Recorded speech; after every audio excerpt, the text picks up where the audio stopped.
Welcome back, everybody. Today, I'm going to teach you how to set up an SPF record in Google Workspace using Namecheap. This is essential for email authentication and helps prevent your emails from being marked as spam or rejected by recipient servers. Let's start by heading over to the Namecheap website and signing into your account. Once you're logged in, you'll need to access your domains, look for the navigation item labeled Domain List, and click on it. This brings up all the domains currently registered under your account, making it easy to manage them in one place. Now find the specific domain you want to configure and click the Cyan Manage button next to it. This takes you into the domain management screen where you can control various settings. From here, click on the Advanced DNS tab.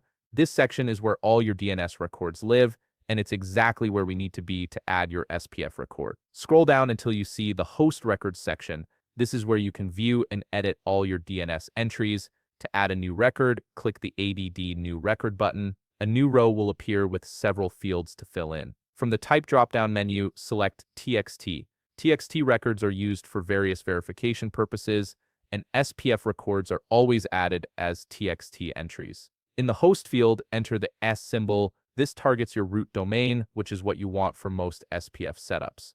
Now comes the important part, entering the actual SPF value. To locate the correct SPF record, head back to your Google Workspace admin console. The easiest way to find what you need is to use the search bar at the top of your browser. Type in Setup SPF and hit Enter.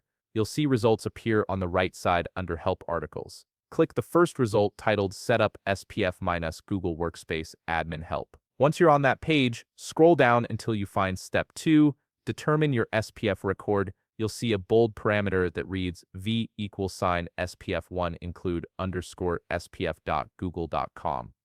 ~all. Highlight and copy this entire string, then head back to Namecheap and paste it into the value field of your new TXT record. Once everything is filled in correctly, click the green checkmark or save icon to apply the new TXT record. Keep in mind that DNS changes can take some time to propagate, typically anywhere from a few minutes to a few hours. Your SPF record will start working once propagation is complete and your emails will be properly authenticated. If you found this video helpful, please leave a like and subscribe. Thanks for watching.